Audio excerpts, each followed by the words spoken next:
Well, good morning, Lynn. Thank you so much for taking the time to be on the Meaning Project podcast. Thank you for having me. Oh, I was I used to think I was a busy person, and then I looked at your multiple websites and Yeah. singer, songwriter, therapist, psychedelic therapist, author, starter of a movement. Like, oh my goodness, that's awesome. So Mm. much cool stuff on your websites. But I did want to start, you and I talked about the question, like, amongst all of this, where do you find meaning and purpose? Hmm. You know, I, me personally, are you asking me personally? Yeah, absolutely. Yes. Meaning and purpose. I find it in, well, what I've realized through lots of my own personal work is that um, it's in the moment and it's in being engaged in this moment with whomever you happen to be sitting with, or if you're in nature or whatever, you find yourself in this space. This is where joy, the only place that joy happens is in this moment. And so meaning is really about being engaged with all of your senses and connected to your own essence and not being driven crazy by your ego, which is what, I help people to do, is to recognize that voice inside your head that makes you time travel either to the future with anxiety or even anticipation and excitement, which is the habit of my personality, is to try to escape pain today Mhm. by thinking about all the exciting possibilities in the future. I use Enneagram in my work, and that's where I finally was able to get in contact with this. The only way to find meaning is in this moment right now, even if it contains things that are painful. Um, Yeah, just really that's being engaged. that's just, beautiful, right? In the moment, which many of us struggle with today, with all of our technology and everything else. Being mindful and meaningful in the moment is really hard. And I love the statement you made, like it's who you're with right now, right? We are wired for connection, and when we get these conversations going and we kind of feel in the flow of connection, yeah, it really can be meaningful. Yeah. Now, I almost I know as a male therapist, I'm not allowed to ask this question, so I'm not going to ask how old you are. I'm going to ask, are you old enough to remember Pee-wee's Playhouse? Yes, and Okay. also I don't mind saying how old I am because a lot of like my story actually revolves around these like milestone birthdays and having these like this is I want to do this before I'm 40 or I want to do this before I'm 50. So Okay. yes, I've had a big milestone this in this last year where I turned 50. And I do Well, remember Pee-wee's Playhouse. excellent. Well, congratulations. Welcome to the club. Myself Are and we a gonna group do of the dance? Are we gonna be like, well, here's the thing. what are we I doing? remember what occurred to me is the magic word every time on Pee-wee's Playhouse, where the magic word would come out and everybody would just lose their mind and scream, ah. On the Meaning Project, Enneagram is always the magic word that I feel Oh, like really? everybody should well, and not for good reasons, right? For me, Oh, um, really? because so many people love it. One of my former co-hosts, the beloved Rabbi B, is an Enneagram guru. Most people love the Enneagram here, and I'm a Myers-Briggs guy. Eh, Really? Yeah. Well, can you tell me why? Am I allowed to give you an interview Oh, question? absolutely, Okay. absolutely. Good. Because I think it was during COVID, I was like, well, I got nothing better to do, so I'm going to sign up for this intensive Myers-Briggs training, and I spent like Right. 40 hours in a week Uh-huh. on a Zoom screen learning about the MP, and it always resonated with me. It's Hmm. scientific, it comes from Jungian archetypes used in, we started formulating in World War II for selection. Like, I get that. There's Yeah. hard science behind it. And when I dive into the Enneagram, I just I can't get it. It doesn't resonate with me. Really? You can rattle off ENTJ, ISTP right now. And I'm like, okay, yeah, I get that. I understand that. You say I'm an Enneagram 3, and I'm like, I literally have to go grab a book and be like, what does that Really? mean? Okay. Oh yeah. Yeah. So I'm an ENFP, and I also was trained in Myers-Briggs, and I'm a geek when it comes to all of the personality assessments. I also did disc training, and so the reason I love Enneagram as opposed to Myers-Briggs is that it it goes deeper. It's a spiritual growth tool. It Okay. was developed 2000 years ago by the Sufis, and it still holds true. And also when you line it up, it will line up with the scientific stuff that they've developed, like Myers-Briggs. So it actually stands the test of time, and so it's like the Myers-Briggs proved that the Enneagram is right when you actually look at them and compare them and lay them on top of each other. But the thing I love about Enneagram is, yeah. So I use my practice is called In Tune Wellness Center, Okay. and when I talk to my clients about the concept of this, is it's like, so since you play guitar, I think you'll get this. Mhm. When so there's two E's, right? Mhm. The little tiny thin E, Right. Right. which I line up with emotions. So like we're taught as therapists, we really are concerned about tuning into people's emotions, right? And so, and we get trained on learning about emotions. So, and then B is next. So we learn about people's beliefs and their thoughts, and we help them challenge those thoughts and investigate them and change the ones that might be distorted, right? Mhm. And then the next one is G. We help people develop goals, right? Mhm.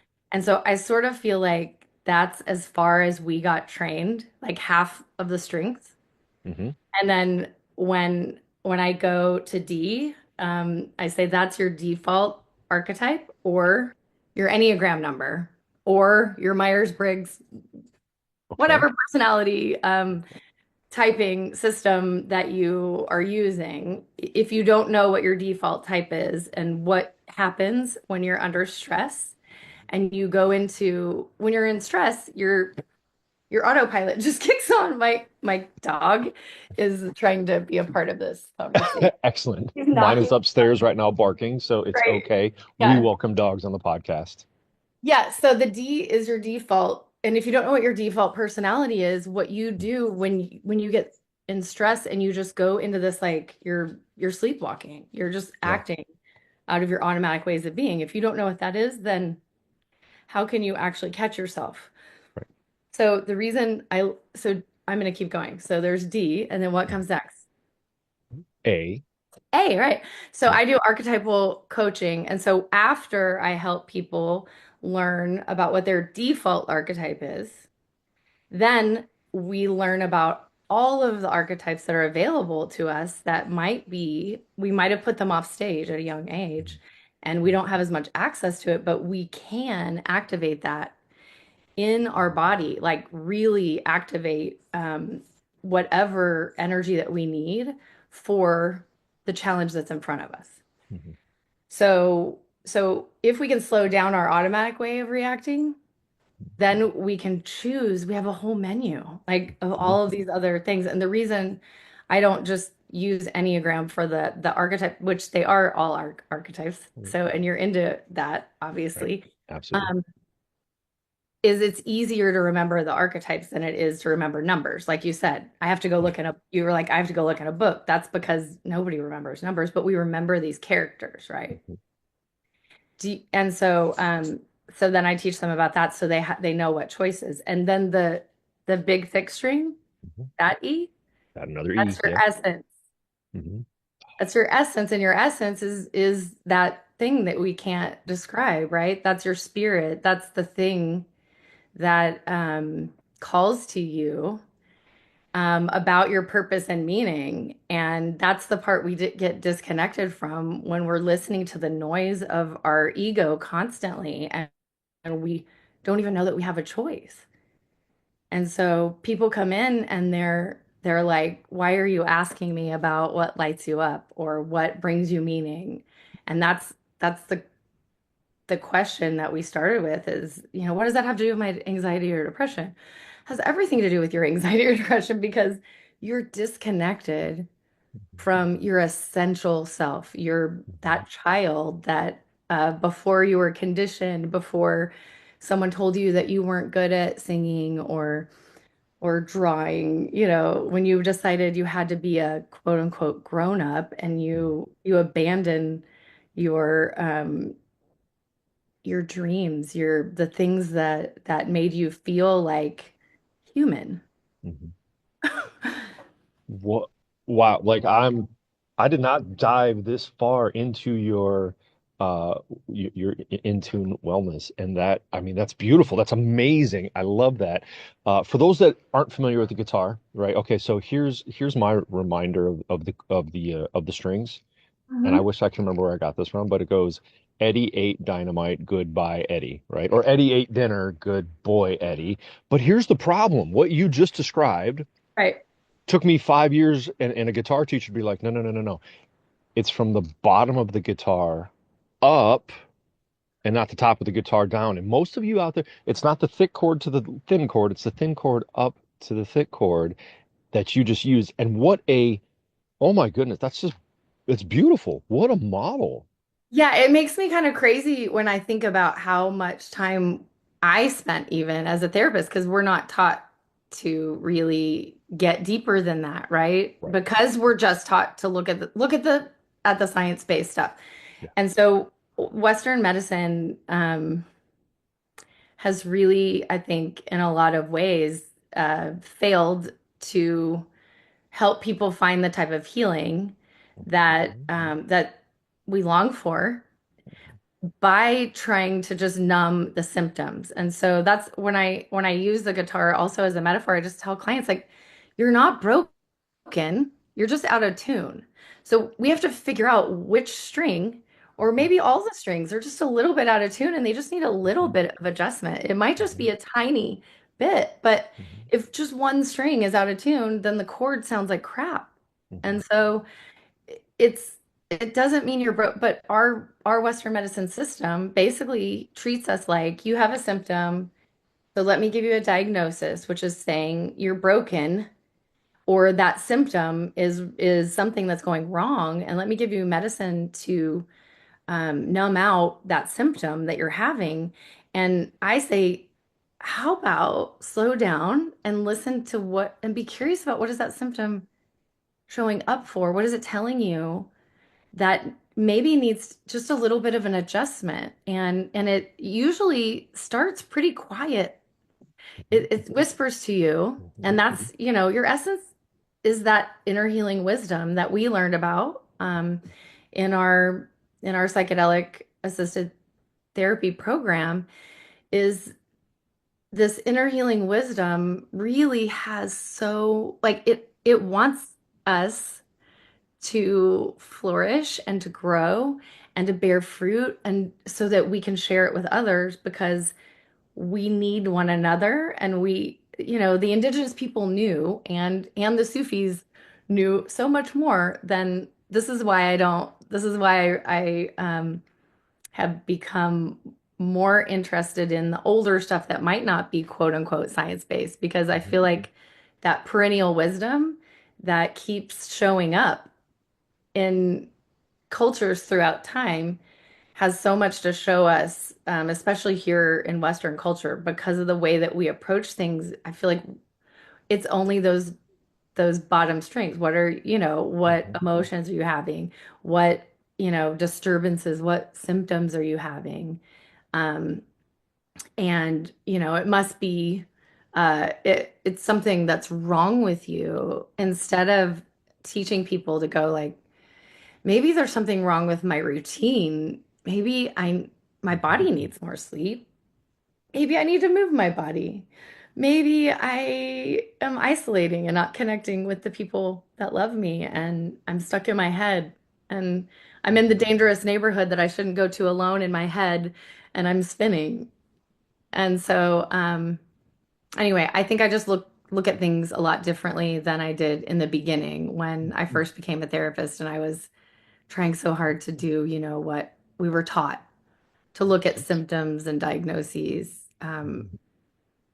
and help heal people. But really, people have the ability to heal within themselves, but they don't even know they can tune into this deeper part of them that has wisdom and knows what they need. I look, when longtime listeners of the podcast are sitting there going, "Oh my goodness, these two have obviously worked together every day for the past year," right? Because like so much of what you say is resonating with my practice, my work, how I help people, and what I've said here Mhm. for years. And it's ironic, like literally, you and I what spent 30 minutes together Right. spread across two different small groups, right? But there was something in those conversations like, okay, we totally Right. need to talk and share this with people. Right. Um, so many things you said, like yeah, I've been saying this a lot, especially this year. It really has occurred to me, our not just Western medicine, but our way of training therapists really is just those three strings, right? Help people identify emotions because according to Western therapist training, other humans are not as resourceful or intelligent enough to know their own emotions. And so we have to help them identify them and then fix them and do that all in 8 to 12 sessions or less, where Right. insurance will say no. And then this is the word that I don't know if you learned this word in grad school, but they taught us what happens when you're done seeing a client after 8 to 12 sessions. Well, then you terminate them. You terminate the relationship. And it's just like, oh my God, that Yeah. 25 years ago that didn't resonate. But today it's like, I love that model you're sharing. Like, you're not broken, you're out of tune. And even, if we use the guitar metaphor again, even if one of your strings is broken, we have all kinds of other ones that we can replace it with. We have great resources. We can put you back into tune. You can tune yourself. And oh, I'm going to take this metaphor farther, Lynn, and you can Mhm. use this if you need to, Right. right? Like when we can teach you so many more strings and eventually if when you practice this, like I had a guitar tuner on my phone and then I had like one of the clip-on ones. And now I've learned over time and practice, I can Yeah. do it myself with my, yeah, just Right. listening. And people, right? Not, we've learned this in our psychedelic training, logotherapy. Viktor Frankl talks about this. We don't become broken, right? Our spirits become clouded, right? We lose touch with ourselves and with others. But eventually, when we practice these things, we can put ourselves back into tune. Right. And you can catch it really early, really quickly before you feel like you're just completely discombobulated. Like I Well, have friends that are playing on stage and they'll be in the middle of a song. And I can't do this as a musician, but I am always in awe. Like they'll be literally performing a song, da, da, da, da. I don't know if you've ever seen this happen before, but no one even knows they're playing. They're continuing to play and they just reach up and Rich, in the middle of the amazing. song they keep going and I'm like, if I Yeah. could do that, that would be amazing. That's my goal. Um, and that's my goal is to teach people how to notice, like in the moment with another human, if they're having a moment where their ego takes over and it's super Mhm. predictable, because that's the other thing I love about Enneagram is it tells you exactly, I mean, it's it dictates everything you think, feel, and do. Mhm. And it's the motivation of everything you think, feel, and do. And when you're in that place where your ego takes over, which happens when we're in stress, that's kind of amazing. It just it takes over for us. So Mhm. thanks, autopilot. But Right. then our gifts become our, kryptonite Yeah. uh, when we continue down that path, but we feel really self-justified in it. And so we continue down that path. And I warn my clients before we even go down the path. I say, do you like you're coming to me because you have something going on in your life right now. You're in pain and you want the pain to go away. That's why people come to counseling, right? Something is really difficult. Mhm. And so that tells me already you're in that autopilot Mhm. place. And Mhm. I say, I want to give you a tool that you can use long after our time together. those 8 to 12 sessions that you were talking about. Yep. I don't want to terminate you. I want to give you a tool that you can use to help notice when you're out of tune. And and also I want to warn you that once you see it, you can't unsee it. So if we go down this path where you're learning about this default and you learn, and this is really the bottom line of what I tell my clients about what I love about Enneagram compared to Myers-Briggs, and I Mhm. specifically will say it. So I'm sorry if I'm contradicting you, but I say the thing I love about Enneagram is over all of the other types is it really shows you verbatim what your crazy looks like. Mhm. And the whole, all nine of those in the unhealthiest version is the whole DSM. Wow. Okay. And so that's what made me go, what?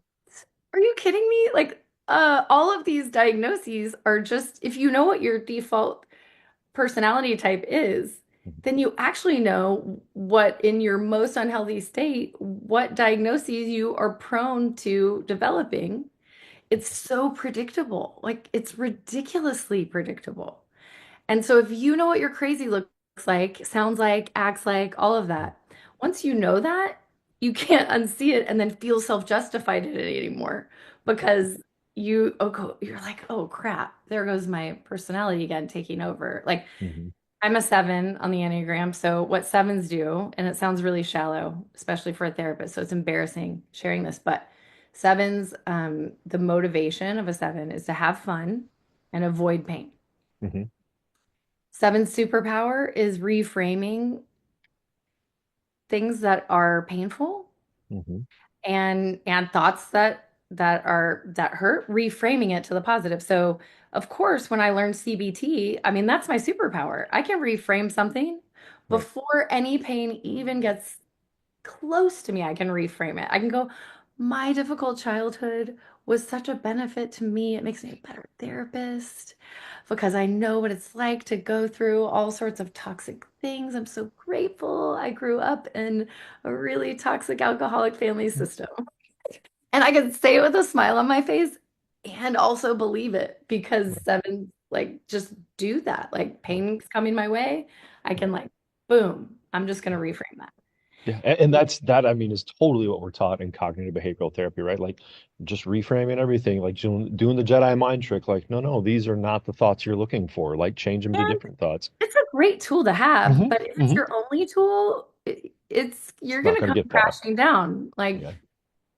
it's gonna take you down because your feelings will Yeah. get stored in your body Hmm. and then become an autoimmune disease or something, and it will be Right. like, listen to me, listen to me, listen to me. Hmm. You actually need to tend to this. And so with Enneagram, what you have, it's thinking, feeling, and doing are the centers of intelligence, and Hmm. each of the types have a dominant one and a repressed one. And so this determines the goals once you know what someone's Enneagram type is. So I'll use Hmm. me, for example, thinking dominant. So it's like three Hmm. um, legs to the stool. It's like overgrown, the Hmm. thinking. Hmm. So I'm thinking and doing and thinking and doing and thinking and doing constantly to avoid feeling, which is repressed at a young Hmm. age. And so the goal, if I was working with me, would be catch yourself in the thinking when you get into that hyperactive thinking, especially about the future and all the exciting possibilities, because that means your personality is taken over to help you avoid something painful.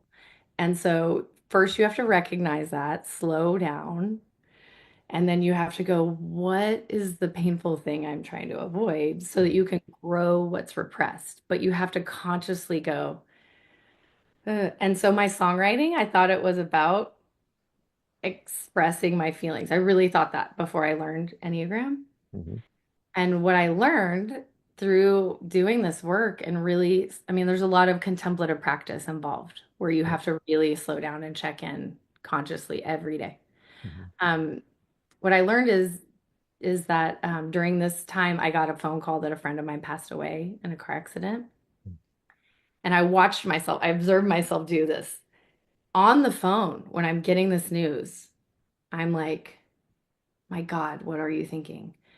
God, what are you thinking? Like, I'm just like, and then I hung up the phone and I immediately started writing a song. My God, what are you thinking? Um, uh, it seems like the ship is sinking and I don't know if I can float. So that started coming into my head. And so then I pick up my guitar and I'm like, my God, what are you thinking? And I'm like, I'm writing, and then I go, oh my God, I know what I'm doing right now. This is not expressing my feelings. This was the fastest way for me to shift into thinking and doing by coming up with a line and then looking for rhyming words and other lines and then picking up my guitar so that I could do something that I love, that lights me up. And then I have completely avoided because now I've shifted. I'm writing words that have to do with feelings. But I am thinking and doing. I'm not feeling anymore. Mhm. And so then I had to make myself, because this is the thing. I go, oh, you can't unsee it, and then you have to actually pay attention to it. You can't use it anymore like your blankie Mhm. to cope in that way. And so I Mhm. was like, oh, I've got to go lay with my dog and cry because I lost my friend. And and it's okay in this moment. I won't be held down in pain forever. That's Seven's biggest fear. If I allow the pain, if I really allow the pain, then I might be held down in pain forever and not make it back to the light, is the lie of the Seven's Mhm. personality. I know this was not the intention of today's conversation, but I'm sold, Lynn. All right, where do I go? What do I read? Because I know Yeah, in what I I've still want read. to talk to you about your Enneagram number. We'll have to do another podcast Well, later. oh no, we're gonna. I've already got it in mind. We're gonna get there. Okay. We're gonna see. Right again, all the longtime listeners are like, "Oh, I can't wait to hear what she has to say about that crazy personality." So, um, so many again, so many things resonating. That's one of my favorite things to tell clients when they're like, "Oh my God, but what if I go back to the way things once were?" And I'm like, "You can't. We've completely ruined that, right? Once the genie's out of the bottle, once Pandora's box is open, you can't go back to the same way of functioning." So it's like, what skills can you use? Here's the whole set of them. Which ones are going to work for you? What tools in the toolbox are going to help you so that you don't go back? And I love how you've described, oh my goodness, this is going to blow people's minds, right? Like I like how you use the Enneagram to kind of describe that and what those tools are and how you made that happen. Um, it's going back to that idea, right, of whether you've come to understand yourself with the Enneagram or the Myers-Briggs or any other assessment, when we are stressed, when we struggle, we go back to our strengths. And sometimes they express themselves really negatively. And I can imagine how my Enneagram does that. And as you said, you called that the default a lot. And that's a lot of what we talked about in psychedelic school is how do we shut down that default mode Road network. network, right? Yeah. And and learn. And like now you're connecting that with like, yeah, you just, have a ketamine experience or eat a few mushrooms and have a sitter integrate that with you. And then all of a sudden your default mode network's off and you can learn so many things going into this conversation that just work so well. Yeah. And you've put it all together in a guitar metaphor, which I love. Sorry, I That's interrupted what there. made me so excited about when I first started learning about the research about psychedelics and about how they actually identified that part of the brain, that self-referential part of the brain, and they called it your default mode network. And I went, oh wow, I've already known this. This is the work I've been doing with clients. I'm like, we're trying to become aware of that default way of thinking that takes over. I call it like the tyranny of your personality. Like Hmm. when that part of you takes over and it tells you those really familiar stories. Hmm. And it's driven by that really familiar fear that is actually unfounded. Yeah. If you are able to slow down and observe it and go, oh, that's sweet of you, personality. Like you're Mhm. trying to protect me. Thanks. Right. Thank Right. you.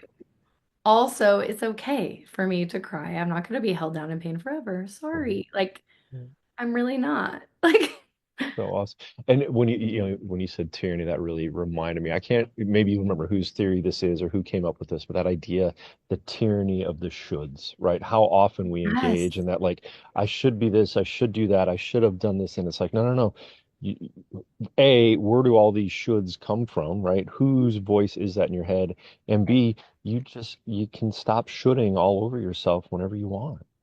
My clients always, when a lot of times when they end up coming back after, Mhm, they've fixed their problem and then mhm, they have another issue and then they call and they go, I still hear your voice in my head every time I say should do my about myself or about someone else. I mhm, just hear you in my head going like, oh, there you go, you're shooting on yourself again, or you're shooting on others. Like, mhm. Yeah, I've and had to apologize that for many times with that quote. Like, what if I go back and like, I'm sorry, we have ruined that. And if you but start to slip, you are going to see this bald head and hear this voice, and it's over. And they're like, son of a, oh my goodness, you're yeah. right, it does happen. It's So, true. but that's also a beautiful thing too, which goes against Western therapist training, that idea of when people come back. I love equating that with the hero's journey. It Mhm. doesn't mean you're broken or your guitar strings broken or you're out of tune again. It means life's changed. The only constant in life is change and different transitions in life, going from high school to college to marriage to employment to old age to all these things, right? Like each step has an opportunity to seek a mentor, as Joseph Campbell tells us in the Mhm. hero's journey, right? Like every good hero has a mentor. It's okay if that mentor is a therapist and you come back and they're like, no, no, you're shooting again. It's okay to stop, or whatever that guidance might be. Right. So different than the medical model of, okay, you get 8 sessions, you're fixed, hallelujah, get out and don't come back. No, it's good to Right. have somebody that you can connect with and continue to come back to. Yes. All Our right, so mentors are so you important. let's go ahead and put this on display. I Okay. have heard. Now, this is going to be confusing again to some people who have listened for a while because a former occasional co-host said I was an 8, but then now he has changed that Hmm. because I think he saw a little bit of himself in me too much and was maybe over-identifying. We'll have to come back to that Skinny? because for a long time, most of my peers and therapists around me have said I'm a 1. Really? Oh, oh, Okay. okay, that's a scary reaction. No, I'm just a lot of times eights are misidentified. Sixes and eights are misidentified as each other. So that was my like ones and eights. I mean, I can see it. So do you know the motivation of each of those, or do you know the name? So the boss is eight, Mm-hmm. and Mm-hmm. the motivation of an eight, it seems to others as if an eight wants to be in control, but actually the motivation is to not be controlled by others. Ones want, they're the perfectionists. So they want to do the right thing, Mm-hmm. and it feels like, so sevens go to one in stress. So I know what Mm-hmm. it feels like to go to one. And I Mm-hmm. can't even imagine living in that place always because that inner critic is Mm-hmm. so loud and Mm-hmm. mean. And if Mm-hmm. anything is imperfect at all, Mm-hmm. so one's motivation is to be perfect, so to perfect themselves. Mm-hmm. And and also, if that's not enough, because that's a full-time job, right? For us Right. to perfect ourselves, but also to perfect everything else around them that's not perfect. Mm-hmm. And so that critical voice inside is just like constantly like telling them what to do. But if you are a one, because you're doing a lot of this, so it seems like maybe it sounds familiar. So here's a test. Um, they say this is a lot of my clients and also some of the Enneagram people. I keep hearing this over and over again. So you tell me if this is true, and I can maybe like you could go get your daughter or your wife and we could ask her. Um, when you go on vacation, are you like the life of the party? You have so much fun, you're a completely different person. You're not making your to-do list because you can't do it because you're not at home. No, I'm usually to doing. I'm making sure everybody's having it. Maybe there's a combo there. I'm making sure everybody's having a good time. We have plenty of things to do, and we're going to go see amazing things. You're still to doing it? Oh yeah. Oh, we need to have more conversations about this because um, ones have a hard time letting loose. hmm So here's the interesting thing. It depends on who I'm with. When we go with other couples, there's a few good friends who even do more planning than I do, and I'm just like, sweet. I get to just Hmm. kind of follow along. And if it's with my family, if it's with the girls, my wife, or the dog, like I'm putting together lists months ahead of time. I'm like, all right, what would you guys like to do? Let's go, we'll plan this that day. Oh, totally planning the hell out of it. So I would encourage you, one, I'd encourage you to take the test. I don't even want to Hmm make guesses, but I have Okay. a third guess theory of what number you are just based on people that are closest to me hmm that are you like just described it all, and it hmm sounds I ones are very black and white too. So it's hard for me to think that you doing what you do with Yeah. this like really deep work, the meaning part. I'm not saying ones can't be deep, by the way, hmm but I think that you're so drawn to the idea of meaning, which is a very non-dualistic way of thinking, and ones are very black and white. hmm And so hmm they can be drawn to things that are and maybe that explains why you like the Myers-Briggs more than Enneagram. I don't know. Could be, could be. But I think that kind of the more esoteric stuff usually is not something that a one would be um as Good drawn point. to because you want to like ones want to fit it into Yeah. like right or Right. wrong Right. category. So, okay. So this is one of my arguments with the Enneagram is, well, it might be this, might be that. You Like, have to observe yourself. I can't. So that's the all thing. right, fair I enough, say to fair my enough. I say to my clients, look, here's the deal. Those tests are only to narrow it down to your top three. That's why it gives you extensive information on your top three. hmm And here's what I tell my clients. Look, number one, we know you're in your stress number right now because you're coming to counseling. hmm So your stress number, because you go to a different number in stress. hmm So your And stress that number, reminds me, like, it does come in threes, right? There's kind of yeah, a related yeah, triangle. right. Okay. So I'm like, your stress number is going to probably show up in your top three. That doesn't mean it's the motivation of of your whole personality. So one would show up in my top three if I'm going to counseling, but that's not what motivates my personality. That's where I go in stress. And so I go to a complete opposite. And that's what's so amazing about it too, because I actually need to go to one so I can make lists and get stuff done. So we Makes need our sense. stress number, hmm but we need to go to the optimal range, the healthy side of our stress number. And if we don't know better, then when we're in autopilot, we automatically tend towards the unhealthy side of that number. And so that's when the self-critical voice starts, going like, if you're not perfect when you're performing, then you should just stop. Are you even hmm doing this? Like, Yeah. Okay. So where, for the listeners interested out there, as well as for myself, where would be a good place where's a good, accurate version of the test? so the Enneagram Institute is the number one. There's lots of free tests out there. The reason I like the Enneagram Institute is they do really incredible testing and um, education of people, and there's lots of information. And they also have they have the variants.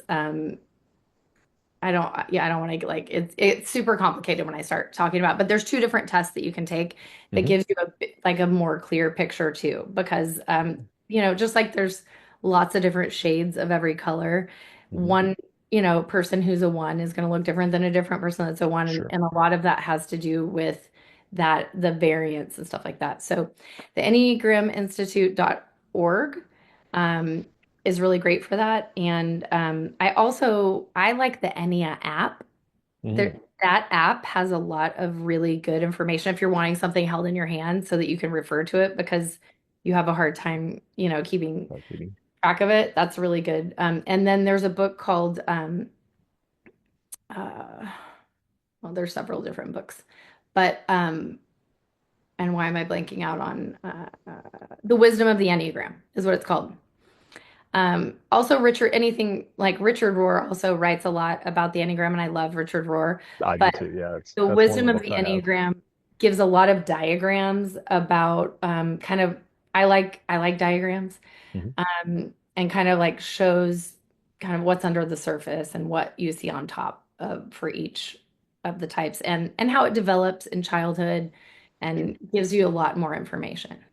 Well, then now that IPI, our psychedelic school is over, I'm Yeah, always looking for something new to study. we So have I have all a this feeling time. it'll be going this way. Yeah.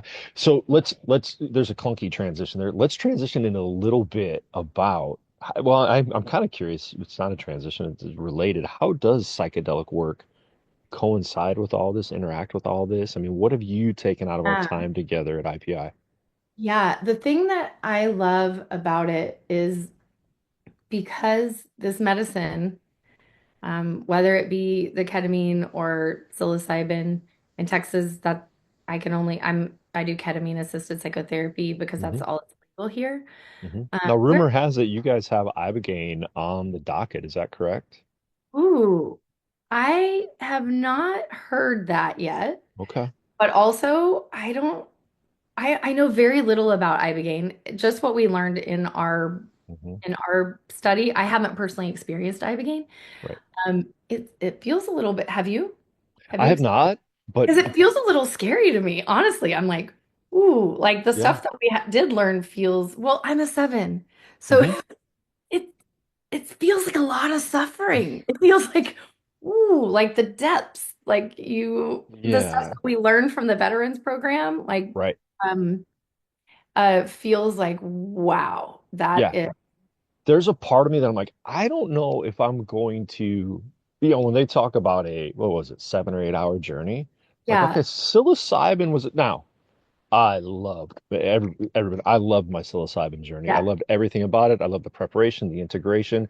I just got off a call with my sitter in Greece, right? He's what like everything about it was lovely. My group, we all stay in touch. Oh, that's Um, great. I don't know I if I want don't have to. mine until July. Oh, I have you my have sixth day in such July. a because for you're doing licensure, right? I'm going to get licensed in Colorado so I can do retreats there. That's awesome. Oh, Yeah, see, we need to have another conversation about that. You and I are going to be chatting a bit, it seems. that's the art.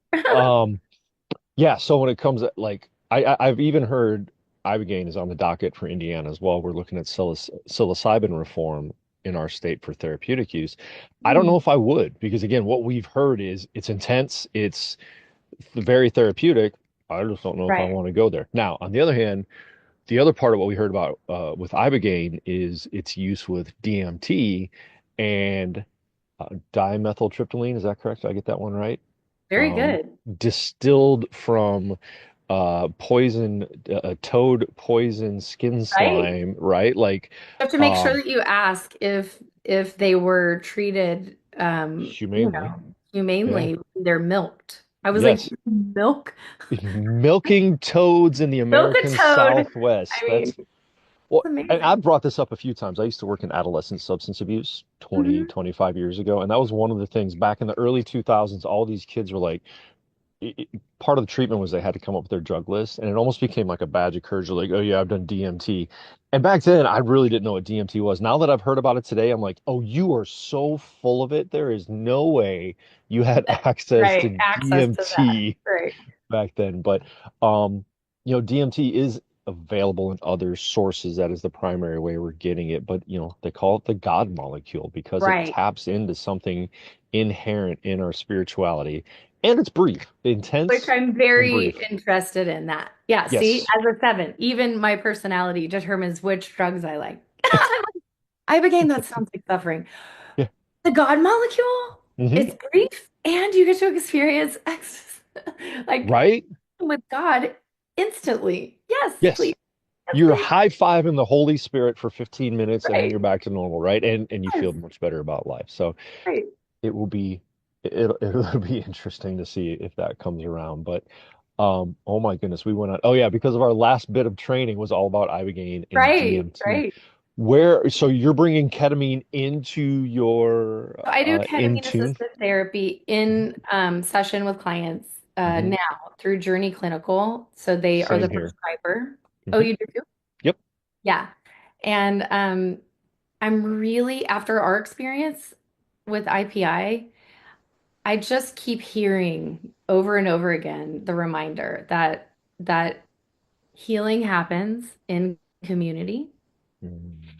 And I so am on fire about doing this in groups Yes. that I've been kind of obsessed for the last month looking for spaces that would be conducive to Hmm. recreating my whole business plan around offering groups because Hmm. I see these really powerful things happening one-on-one with my clients. Hmm. And I've been feeling this way though for probably 10 years. Like Hmm. if I could just introduce my 3 o'clock to my 1 o'clock, both of their lives would be so much better, but I can't. So if I could do more groups, and we should also talk more about this offline about just the idea of kind of how to structure it. But the way that Journey Clinical does it, they send you to, you know this, but I'm saying this for your audience. They send you 2 sessions worth of medicine. And so my idea is, okay, we'll do those first two one-on-one so you can get comfortable and we know how you react. But then after that, we're going to go to group because Yeah. that's where Yeah. healing happens, even if it's something that you feel like, oh no, I don't want to be imperfect or a mess around other people, right? Which is what often would hold us back. Yeah. But But that's that's where the the beauty of the group. Yep. That's the that you beauty of the realize group. you're not alone. Yeah. Everybody's a mess. Yeah. And that's the Yes. other thing about Enneagram is that it's the great equalizer because all of us are crazy. Yeah. It's just what kind of crazy, what Yeah. brand of crazy are you? And if you don't even know, Hmm. how can you take a U-turn back to being healthy? And so in a group, you can actually see that and connect with your humanity and realize that you're not alone in feeling like you're a mess and that we're all making it up Hmm. as we Hmm. go along. No one has their shit together. Yep. That's again because of the powerful healing of the ketamine. I'm still in touch with the group I went to Colorado with. And when I got back from Colorado, I did my ketamine retreat back in November. November, that Mhm. sounds about right. I came back so on fire with the power of that healing. I'm like, I got to share this. And I just shared with the therapist I'm in touch with. And by January, we had 6 people ready to go. We did a beautiful group in this local environment that had beautiful outside scenery and everything. And we did lunch together and then some integration. It was so Mm, awesome. yeah. Now, I find it interesting that you would go a journey. I work with a wonderful woman, Julie Addis, who's been on the podcast before with a group called Ketamine is Hope here in my area. Mhm. And she comes in and does dosing for me. She does IM, Mm. right? Which works beautifully because she comes in, she does weight, it's fast acting, and people go into their journeys really rapidly. Have you done much work with Journey's medicine yet? With Journey Clinical? Uh-huh. Oh, yes, Okay. with Yeah. the sublingual. Yes. Can you imagine now when it's one-on-one in my office, right? There's a lot of swishing and Yes. spitting, and I have to Yeah, it's dispose of gross. like I'm not sure how I feel about doing swishing and spitting and throwing away a dozen. Oh, so so I've done 2 groups. Really?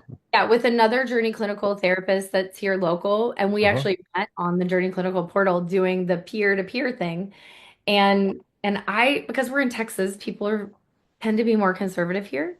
Hmm. And so I was very on fire about I'm a supervisor, wanting to teach therapists and give them an actual experience with Hmm. ketamine Hmm. so that they can, when their clients are asking them about it, they will be informed and having an experience and know how to talk to them about it instead of going, oh no, one of the things I heard early on when I started looking into psychedelic therapy and I had some reservations too was, if as a therapist you're concerned about doing medication assisted therapy, how many of your clients are on psychotropic medications? You are already doing medication assisted therapy, except the medication is doing the opposite. It's tamping down the symptoms and numbing Yeah, them out. yeah, And this medicine brings out what you need to work on. yeah. And so that's what I'm trying to do with this other therapist in providing groups Hmm. and an experience to educate other therapists about this. So we did it twice, and they had their own cups. Hmm. We have, have a system. They have their own cups and with Kleenex in it. And so they, we time it and they spit in their own cups. And Hmm. then I bring a trash can around and they can throw that away. And I give them at like grape flavored usually because it's kind of a stronger flavored Gatorade to Okay. swish in their mouth afterwards to get that taste out.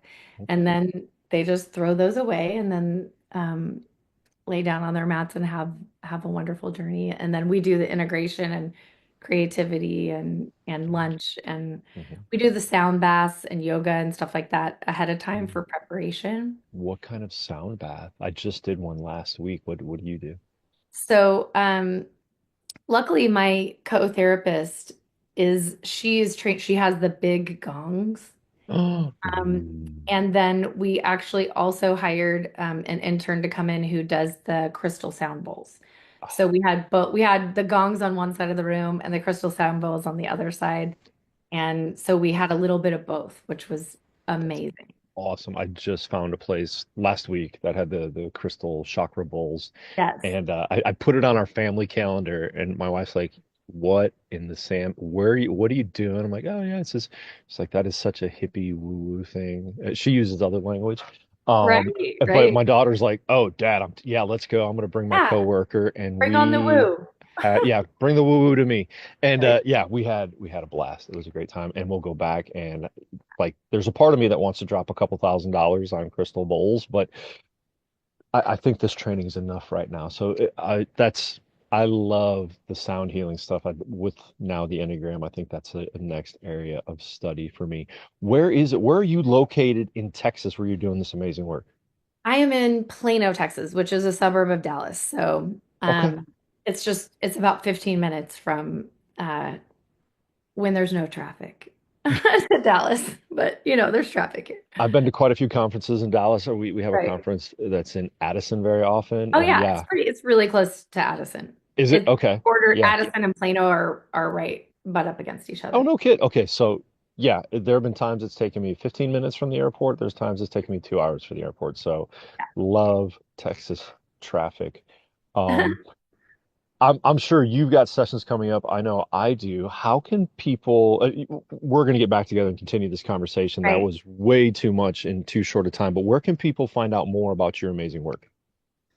Well, I have, like you checked out, I have two different websites. My lynnmccracken.com is more geared towards my music, and that one Mhm. is under construction right now. Um, but it's intunewellnesscenter.com. And so that's INTUNEWELLNESS center.com. I will Um, make sure that is included in the show notes so people can just click on the link instead of spell it. It's so much easier that way. yes, it's really long. Yeah. Yeah, I think I'm actually going to replace that one with the lynnmccracken.com just to make it easier Hmm. and more memorable and less typing. There So, you go. but technology. Now that this program's over, I have time to work on that. I was actually just talking to the gentleman that sat for me in psilocybin. That's the same thing we're talking about. Now that the program is over, I don't know about you. I still have 12 more hours of supplemental information and then a 200 question test. I did all of the quizzes. I was so excited because I wanted to be finished that day. I wanted to feel like I graduated. And then I Oh was my like, goodness. where's the final? I don't know where we can take the final because I want to go take the final now. You But haven't taken somebody in my group's got their little certificate and everything. So the final's there somewhere, I think. Yeah, you might want to ask our good friends over at I IPI, but put it I put it on the community question board. Like, where is okay. it? Where's the Yeah. final? Well, Yeah, good luck. because I still I'm have ready. 12 more hours to go. I was listening to the what was it, the sustainable. care of psilocybin handling or something like that. That was Yeah, so yeah, that's fascinating. really Yeah. fascinating. Yeah. Yeah. So, Right. all right, onward to session to do all that good work and help people. We're gonna have you back. I'm gonna go take the Enneagram quiz, and I will allow you to dissect me live on air for the Oh, audience. that would How's be that? so incredible. Okay, Okay. so after you take it, though, Mm-hmm. here's what you have to do. It's not necessarily the top one. It's going to Mm-hmm. give you information about all three. And you have to then highlight the ones that really resonate, but then observe. You'll usually be able to eliminate one of the three immediately, and then there will be two. And then you have to observe yourself throughout the day, like in the moment. When you Mm-hmm. feel compelled Mm-hmm. to act in a certain way, to react, Mm-hmm. to do something, that's when you go, oh, wait, is this the motivator or is this the motivator between the two? Okay. Okay. All right. I'm in. I will And it's give it a try once 100% again. about you paying attention and observing, non-judgmentally, Mhm. just observing yourself. That critical And internal voice does not do non-judgment very well on the inside. yeah, you got to observe yourself. And that's what's different about it's very hard. If we could test your motivation and Hmm. accurately, we wouldn't need our legal system, right? So, Such a good point. right. So you have to observe what's motivating me in order for you to answer the question about what number you are. Okay. And anybody else that wants to join along in the shenanigans, check out Oh, yeah. Exciting. enneagraminstitute.org and you can play along at home is in a future episode, Lynn dissects my personality. I can't, well, using the Awesome. Enneagram. I can't wait. I am excited too. Yeah. All right, Lynn. Thank you so much. Okay. It was a pleasure. Thank I you. can't wait to chat again. Yes, absolutely. All right. Bye-bye. Oh, oh, oh.